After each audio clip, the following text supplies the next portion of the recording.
And so when you think of, how that... And he also continued his passion for education. Yeah. My mother placed her entire body over my sisters and me to protect us from gunfire and to make certain that we could not see the terror before us. Thank you.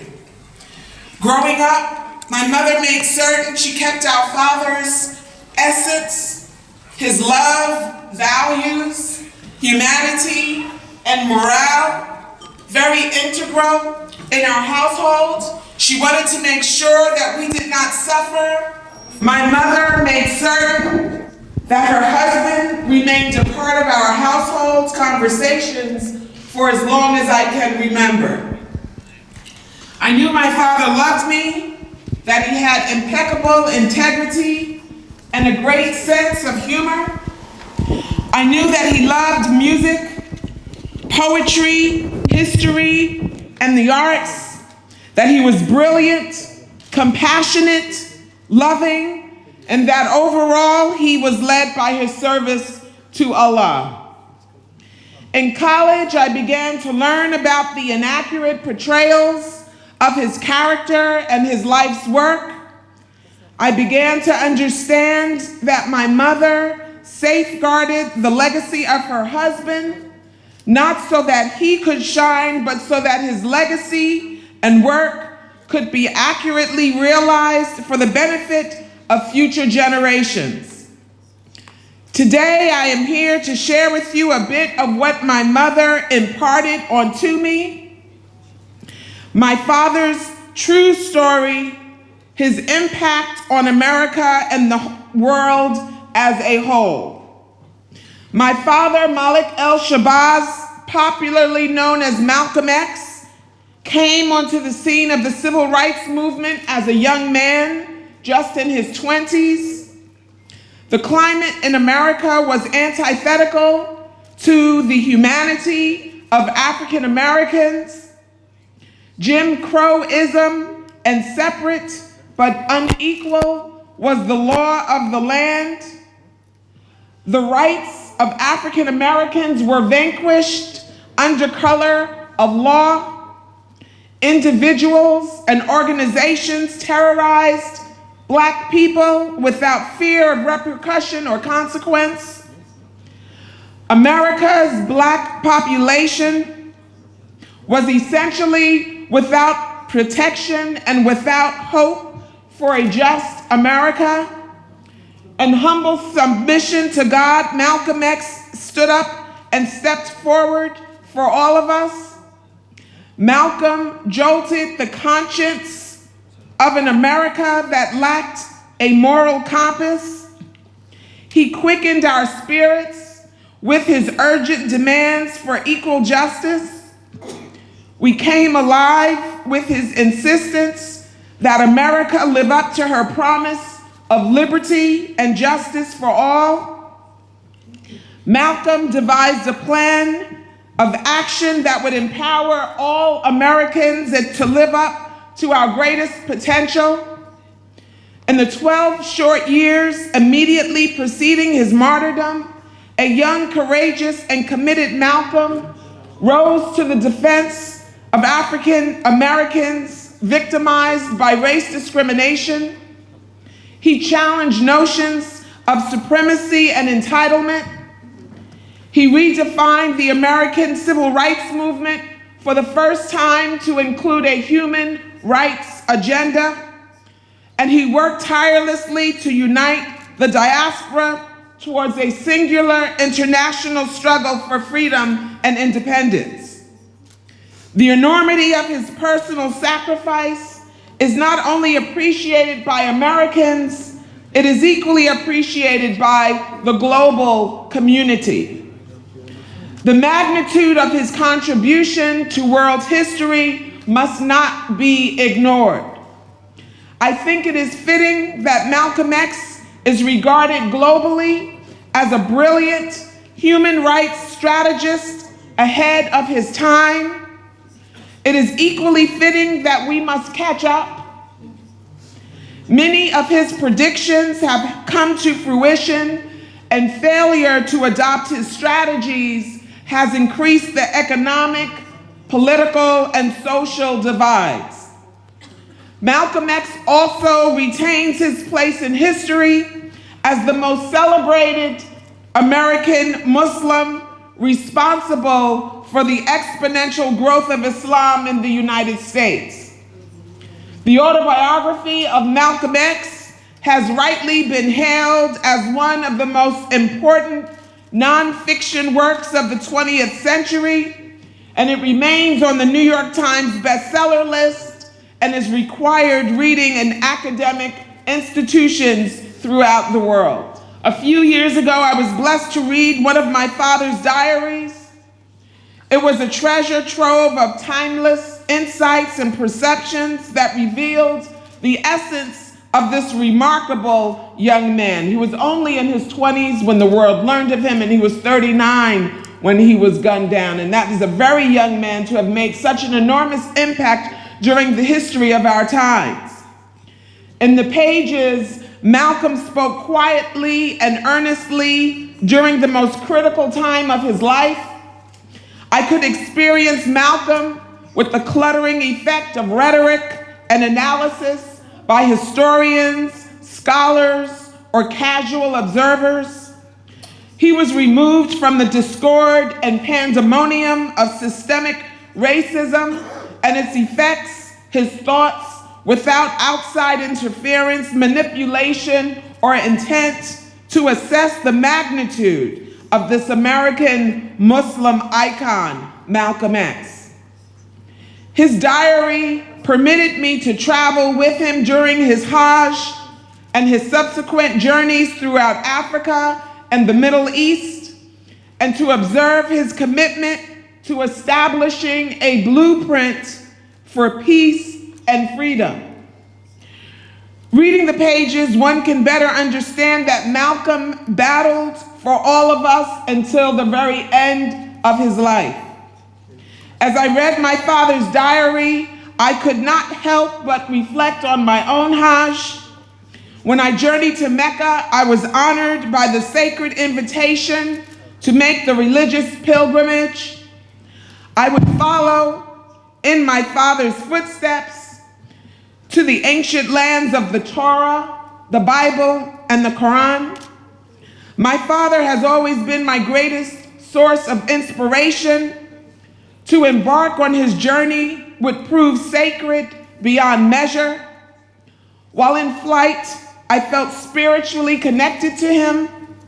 For the first time in my life, I was positioned to personally experience the journey he had detailed in the autobiography of Malcolm X and the chapter on Hajj. With each step along the marbled walkways of Medina, I thought of my father and my mother. I thought of my 5 sisters, Atala, Kabila, Gamila, Lamumba, Malika, and Malak. I thought of my 2 nephews, Malcolm and Malik. And I thought of my niece, Betty Bahia. I prayed that Allah would bless my parents for their tireless sacrifice and service. I sought healing for my family from the devastating loss of our mother. I asked God to grant happiness, safety, and protection to all of us, and that He would assist us to reconstruct a strong, unbreakable unit of which my father would be proud. As I slept beneath indigo skies at the Prophet's Mosque in Medina, I thank God for the exemplary life of my father. As I completed each Hajj ritual, I considered the intensity of his commitment to Allah. My father served God with all of his heart and with every fiber of his being. My father's selfless service began as a minister in a United States organization, the Nation of Islam, America's most prominent African-American Muslim organization. In 1952, at the age of 27, Malcolm became one of the organization's leaders and chief spokesmen. He is credited with increasing 4 temples to 15 temples in 3 years. 2 years later, 50 temples in 22 states, and membership increased from several hundred to hundreds of thousands due to Malcolm's focused leadership and organizational skills. The organization to which Malcolm belonged, income ballooned to tens of millions of dollars annually. Malcolm was also responsible that the organization's principle of self-help, self-determination, and cooperative economics were upheld. Under his leadership, the organization owned bakeries, barbershops, coffee shops, grocery stores, cleaners, a printing plant, retail stores, real estate, 3 apartment buildings in Chicago, a fleet of tractor trailers. Malcolm was working very hard. Farmland in the states of Michigan, Alabama, and Georgia. He was focused and he was committed. The children of the organization attended schools owned and operated by the organization. My father also founded the first newspaper in the basement of our home. It is no wonder that as a result of his determination, dedication, and unparalleled work ethic, that the Nation of Islam owned the largest Black-owned businesses in the United States during the Jim Crow era of race discrimination and legalized subjugation of its own African American citizens. And if Malcolm could do this with all of these challenges up against him, imagine what all of us can do when we come together. My father's humility and loyalty are well documented. Despite recognition for his outstanding accomplishments, Malcolm remained humble, devout in his commitment, and true to his calling. His choice to ultimately take on the name Shahbaz was a fitting one. The name Shahbaz has a long history in the founding of civilization.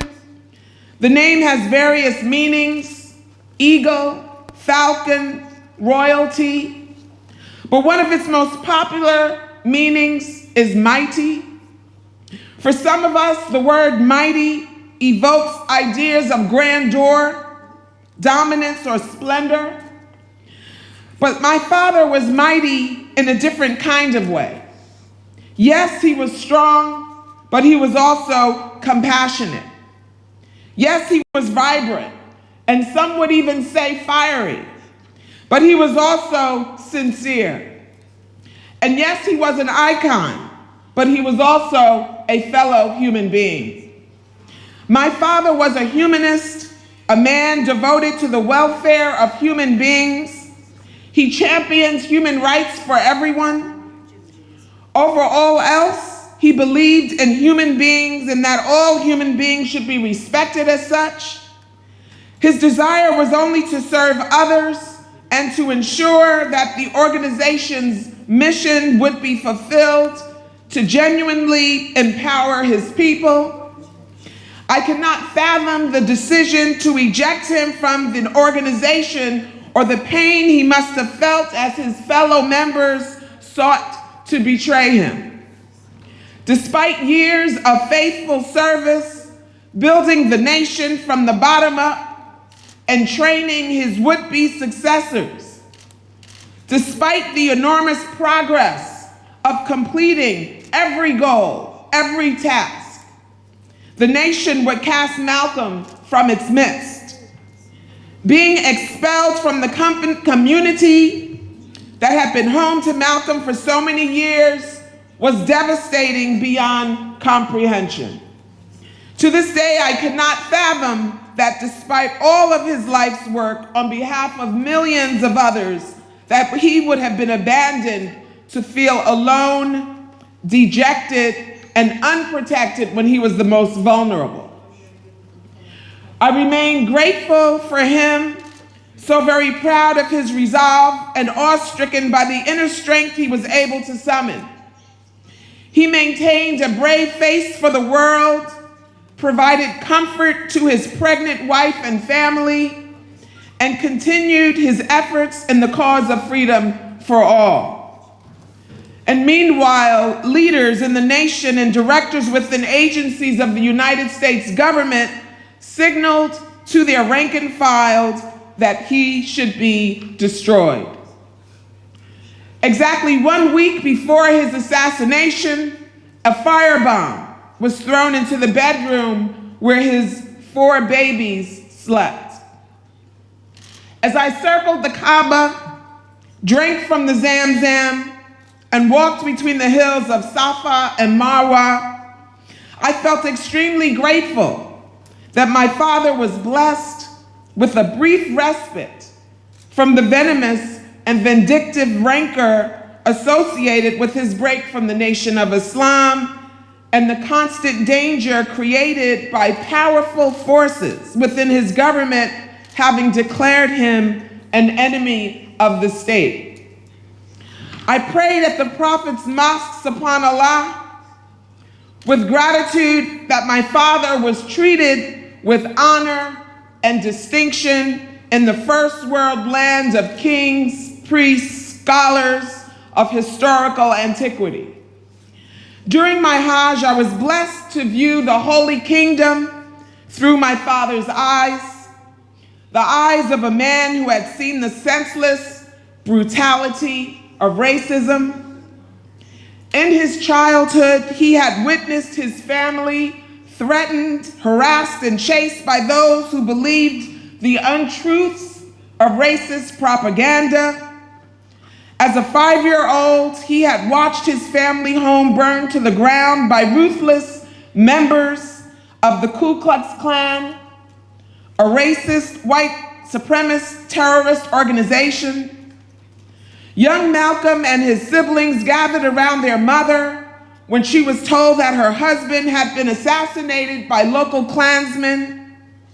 His mother protected them in this moment of profound despair, just as my mother would protect us when my father was brutally gunned down. Young Malcolm witnessed unscrupulous politicians maneuver to steal the family's land and from his widowed mother during the Great Depression. Finally, Malcolm had seen his family crushed by the wicked that placed his mother in a state-run institution which intruded on his childhood and separated him from his siblings. As I climbed Mount Arafat to pray for my parents, I was overwhelmed with gratitude knowing that my father had walked this very land, a Negro embattled since his 20s to gain equal rights for his people, a young man who spent his adult life challenging a government whose systemic racism shackled him within the confines of second-class citizenship. Although his government responded by unleashing all the power of its enforcement agencies and espionage against him, Malcolm remained steadfast and undeterred. He would not quit on us. He persisted in the mission to obtain equality for all. During this God-given respite, for the first time in his life, Malcolm enjoyed the freedoms of first-class citizenship with the dignity and recognition conferred upon him. As I read my father's diary entries, so spontaneously penned during his travel abroad, I envisioned my father, a young man, blossoming in his 30s, selflessly circling the globe after completing his Hajj in search of solutions for this human condition. He is perhaps best remembered for meeting with several African heads of state to internationalize the plight of African Americans, We must not forget, however, that Malcolm was received as a worthy peer by kings, presidents, prime ministers, and potentates alike. Leaders of nations listened to Malcolm's wisdom, his brilliant ideas for ending the atrocities caused by war and unequal distribution of the world's wealth. I will always be grateful that Malcolm carried each of us with him, our plight, our pains, and our concerns, as he occupied the world stage with dignity and grace. Malcolm's command and appreciation for this historic world stage moment was not surprising. For many, he had forever been the powerful and effective born leader. Malcolm was blessed with tremendous intellectual and analytical abilities, and he possessed enormous compassion for others, all of which situated him well for extraordinary leadership. However, most observers do not realize that his innate capacity for leadership had been nurtured before its full fruition by his parents, Earl and Louise Little. My grandparents prepared young Malcolm for this leadership role that he would eventually occupy. Earl and Louise instilled in their son the values of education, accountability, responsibility. As young Garveyites, they were also models of selflessness and sacrifice as they deferred personal freedom for the betterment of society. Malcolm understood that achieving the goal of peace required truth in education and a healthy identity formation. He understood that oppression destroys the psyche and prevents maximum development in both the oppressed and the oppressor. Malcolm understood that misinformation impedes the growth and maximum development of nations, and that race discrimination in particular was preventing America from claiming the greatness that she was destined to achieve. My father purposed to educate all of us about Africa's significant contribution to world history necessary for a healthy identity formation for all of us. Malcolm taught us that people of the diaspora were not simply descendants of slaves. He informed us that our ancestors were architects of ancient civilizations who built pyramids and cities and ships that archaeologists are continuing to uncover even today.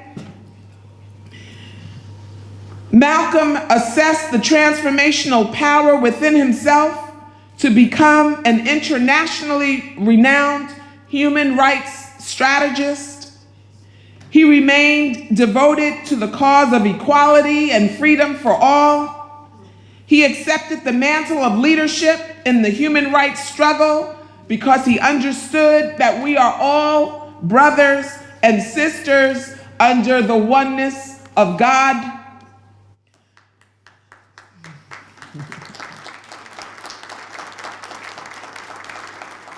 Malcolm envisioned the world renewed by peace.